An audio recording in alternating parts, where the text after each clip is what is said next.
My handy assistant Riley is checking it out. She hasn't seen that part of our floor before, so probably smelling maybe some other scents too, maybe from mice or whatever. So I'm going to work on cleaning this up before we move this into its final new home here.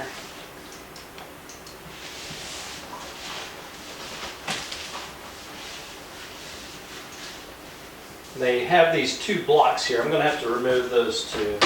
So let me get my screwdriver.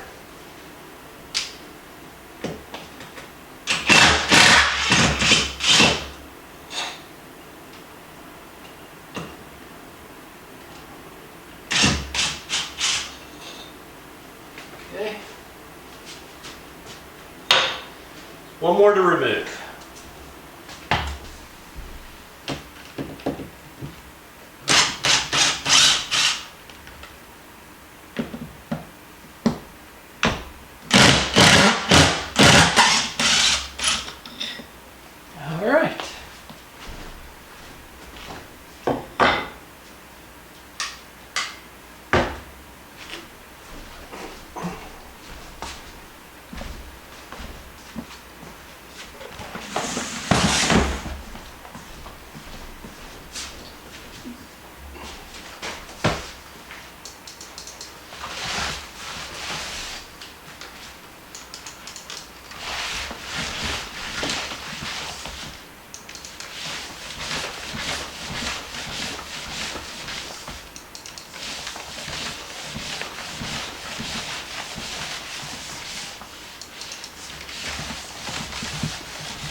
Well, now that I've got the vent pipe removed, you may be wondering, Matt, what are you going to do with this big hole in your floor? Well, I've got an idea here. So what I'm going to do is I've went out into my workshop. I've got a couple scrap pieces of plywood, and I know this one's going to be big enough. Obviously, it looks like it's going to be big enough to cover it, but I want to see if I can get by with this smaller piece. And that looks like that's going to be a great fit right there. So the idea is to get a good seal. I'm going to get some caulk. I'm going to put caulk around here, a liberal amount, and then I'm going to place my 3/4 inch plywood right over top of that on that caulk, press it down, drill some screws through here, and you'll never see it because the island's going to cover it. It's going to set right over it. And I'm going to go underneath the house and I'm going to do the same thing. I'm going to get a piece of my 3/4 inch plywood, run a bead of caulk around the hole on the bottom, and then attach that piece of plywood to cover it from the bottom also. That way we'll have basically a really good seal there with an air pocket in between. I don't think I'm going to try to get cute and fancy and cut a donut to fit that hole perfectly. It's not a perfect hole. And so I don't think I'm going to go to that trouble. I think putting a layer on top and a layer on bottom, sealing it with the caulk is going to be perfect. Regarding the smaller hole, I didn't realize till I got under the house and pulled the wire out that there's enough wire to allow for this to come forward. So rather than drilling a hole over in here, I'm going to keep the same hole. It's not going to interfere. The back of the cabinet's going to land somewhere right along the edge of that, so that won't be seen. And I'll run that wire back up that junction box that's inside of our cabinet there, so that we'll be able to power the outlet as well as the new cook stove. So that's the plan. Let me go get my silicone caulk here, and we'll get a good bead around that, and then we'll get this on here. There's a lot of cold air, and I don't want that cold air coming up and into the house, particularly when we've got a couple inches of snow out there, or at least we did. It's starting to melt off. Let me show you. All right, guys, here is our winter wonderland. It was really pretty this morning. I should have gotten out here and got a picture of it. All the snow that was laying on all of the branches of the trees. has since blown off. We've got a little bit of a breeze. There was no breeze this morning, and it was like a winter wonderland. So anyway, this is our first snow, I think, of 2025. I don't recall having any snows. If we did, I don't recall. We might have. So, and I'm not sure if this is going to be the last one either. I think that when I looked at the long-range forecast, there could be another one before we get out of 2025. So let's get back inside where it's nice and warm and plug that hole up and keep that cold air from getting inside the kitchen. All right. Let's get this hole sealed up. Got some caulk here. Just going to run around here.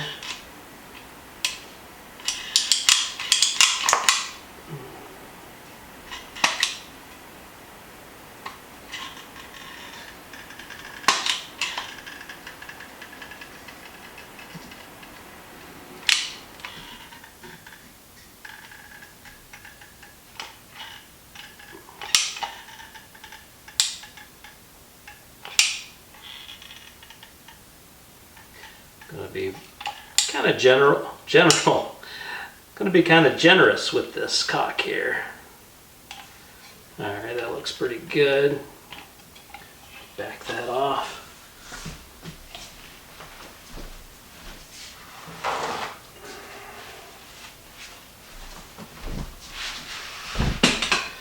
Okay, now apply the plywood patch.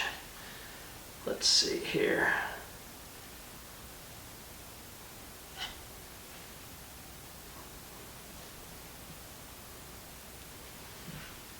Kind of just twist it a little bit.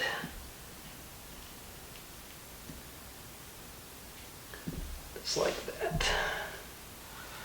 Okay, now what I'm going to do is put some screws in this.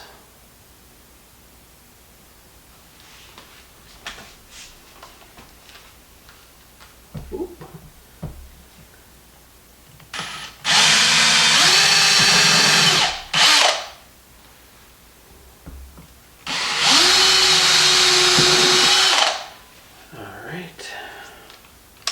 Switch to a mason bit.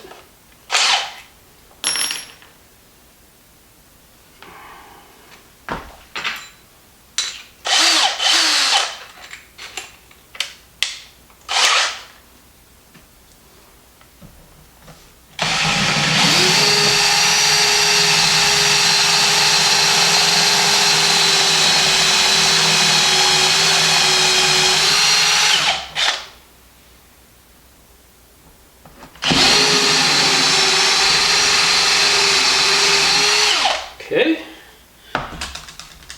put some screws in this.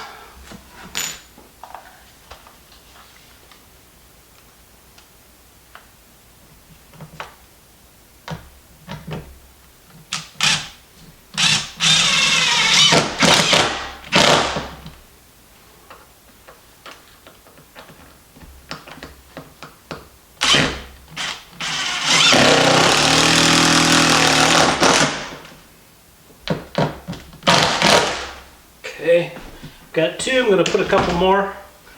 Let me put another one right here.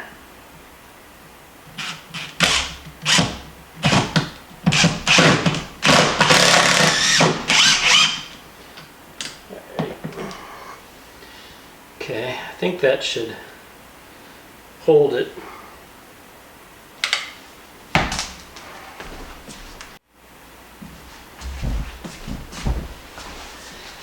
Now with our patch firmly secured to the floor, it's just a matter of wiping up this excess caulk here.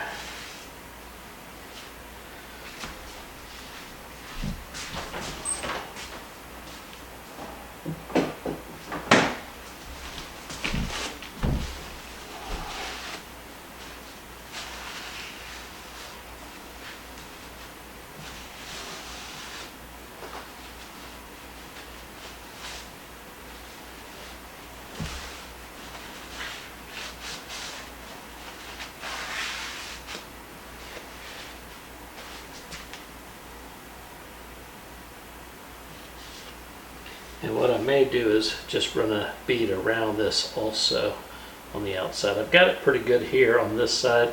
Just gonna go ahead and do it around all the sides. I'm gonna sweep up my sawdust tube here.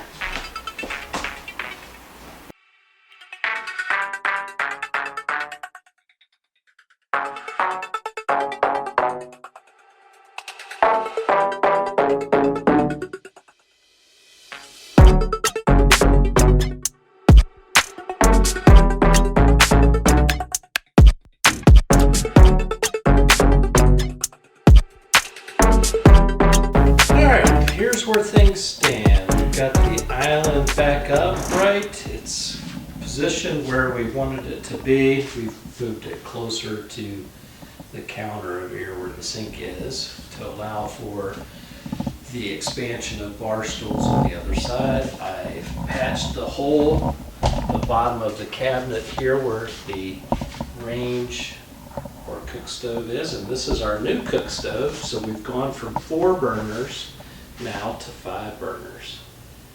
So that's going to be pretty awesome.